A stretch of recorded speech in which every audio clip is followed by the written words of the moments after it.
And this concept is part of how I learned how to activate bliss. And I can be blissful throughout my day. We're asking because we don't doubt that you've figured it out. We don't doubt that you've accomplished it and that you can accomplish it at will. We just have a couple of questions about it. And the most significant question is, can you feel that there's not struggle while you're doing it? There's not trying.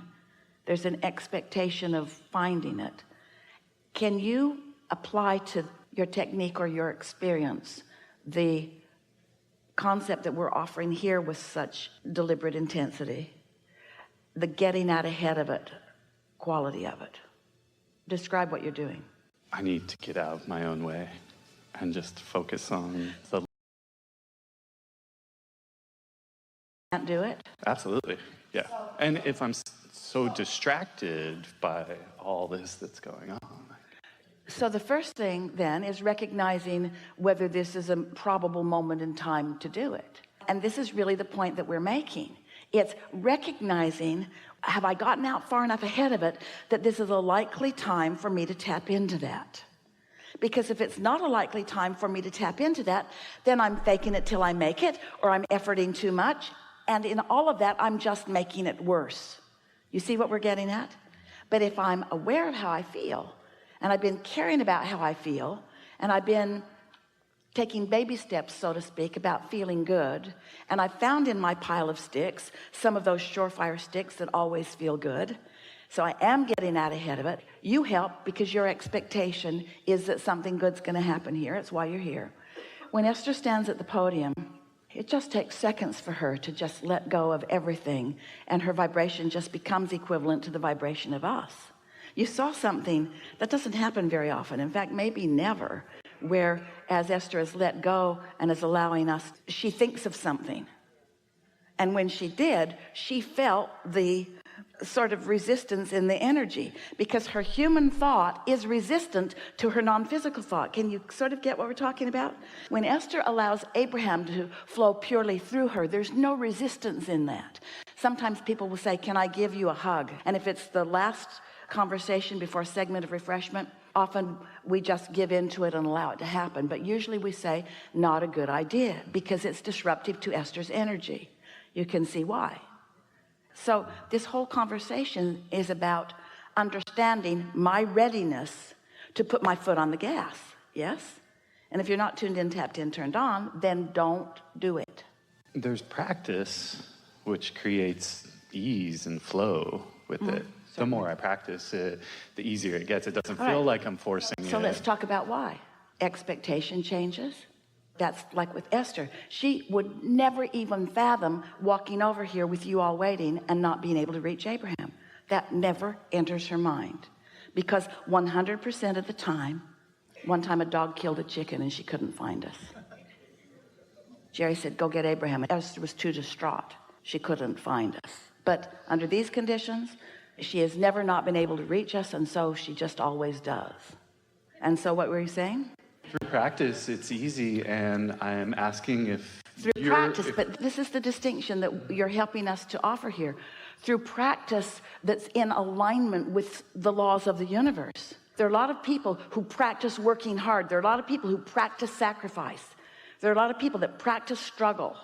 And while they get results in relationship to others that are practicing the same sort of struggle, they don't get the success that they really want, which is this sublime bliss that you are describing. So you got to know what you're feeling for, don't you? You got to know that you're feeling for relief, you're feeling for ease, you're feeling for flow, and eventually you're feeling for power.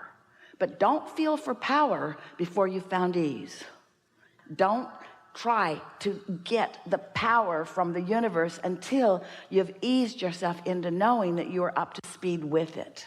Does that make sense to you? So what was your point? We know you came here to tell us something. We know you came here to demonstrate something, and we know for sure that it's exactly the thing that we're talking about here. Would you suggest to me to continue easing into bliss and enjoying the F out of it and get out of my own way and just observe what happens through my intentional desire to be happy. Absolutely, that is our message, and this is why. Through life as you live it, and you can't stop it. Life is continuing to come to you as you are offering your vibration. So wherever you are, and it's fine. Wherever you are. So like Esther with the airline, that's where she was. She had no choice but to live it out, because that was her point of attraction, and nothing other than that was going to be her experience. She had no choice. In other words, it is what it is, and what it is being demonstrated to her in the moment. Yes? So in that contrasting experience, knowing what you don't want, you know what you do want. So you're refining all kinds of things. Esther knows she wants a better gate situation. And Esther knows that she intends to listen to her guidance more fully. In other words, all kinds of really rich new intentions were born out of that contrasting experience.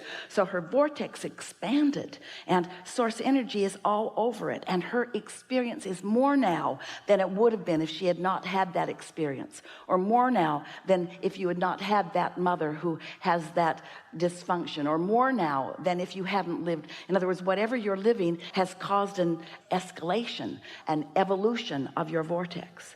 So step 1, step 2, and source is all over that. Now step 3 is you got to find some way of not resisting that. So trying too hard resists that. It makes that bigger. If you keep up the struggle, then you keep asking for more, and the more gets bigger, and you get called in a stronger way. But if you keep living life pretty much the same way and asking for more, and then not adjusting your vibration upward by meditation and bliss and lists of positive aspects and rampages of appreciation and quieting your mind, if you're not doing any of those things that allow your vibration to raise, you're just asking for more and more and more, then you're just increasing the tension on your tug of war, you see, until eventually some really strong desire is born within you that goes something like, I'm just going to give up control because I don't have any actual physical activity. Bang it into place with my words control. And so, yes, that's exactly what we would encourage you to do. Well, thank you for calling me up here. Do your best to find the best feeling thought that you can find. But beyond that, we've been talking like this for a long time. You could write the books. You are writing the books. You know about this law of attraction thing. But today we're offering you something with greater definition. And that is the power of non-resisted thought. And it's time for the likes of you to cash in your vibrational chips and start utilizing your power. And you bring to us really good words. Your power is evidenced by your bliss. Your power is evidenced by your ease, by your clarity, not by your struggle and sacrifice. And so we say to all of you, you've lived enough life and put enough in that vortex to keep yourself busy for 20 or 30 lifetimes. You don't need to keep struggling in order to goose that up. Oh, you will continue to goose it up. Esther put new stuff in it this weekend. You will continue to goose it up. But now your emphasis, if you are wise as you are, is maybe I ought to just chill and stop the struggle and start trusting myself more and let myself be blessed and expect good things to come to me. And when I have thoughts that are contrary to that, do my best to let them go, or at least not let them get a big foothold right now, and just use the power of my ability to focus myself into thoughts like, I love you, or source loves me, or source loves you, or well-being abounds, or there's goodness everywhere, or look at that rainbow, or look at those flowers, or look at that little dog. Any thought that's of interest, any thought that brings pleasure, any thought of satisfaction. Do you know satisfaction comes from only one place? Having an intention or a desire and moving in the direction of it. That's where satisfaction comes from. If you have a desire and you're moving in opposition to it, you're dissatisfied. But if you have a desire and you're moving in the direction of it, then you feel satisfied. And with just a little bit of awareness of this, you can take those bumps out of your path. You can begin to live in the ease and flow and eventual true power that is yours. This is the energy that creates worlds that is flowing through your focus. But somehow you have assigned yourself a humility that says, I don't really deserve this, that there's power outside of me that I don't possess. And we say, but it shouldn't be that way. There's no power outside of you. It's all being offered to you. It's all being revealed to you. You've just got to realize it. And how do you do that? You be nice to yourself. You do more things that feel good. You do more things that are funny. You spend more time with people that are nice to be with. You spend more time by yourself where you just find something of pleasure to enjoy. You read things that feel good to you while you read them. And you listen to music if it makes you feel good for a moment. You dance if it feels good to you to dance. Good. I love you. Yeah. Thank you. Yeah.